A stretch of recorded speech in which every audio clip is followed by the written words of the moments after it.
hər nazına dözərəm mən.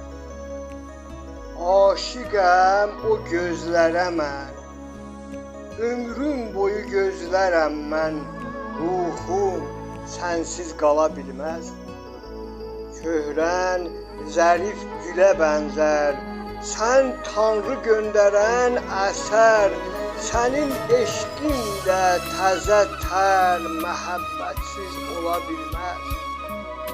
Sən əhdindən dönsən əgər, boğar məni qüssə, kədər.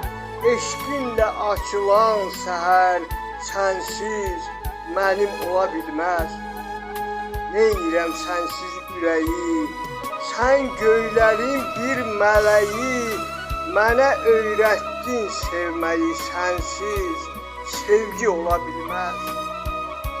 İnciməsin qoy sevənlər, öz əhdindən dönməyənlər.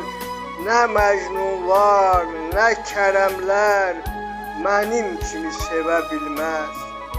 Mənim kimi sevə bilməz.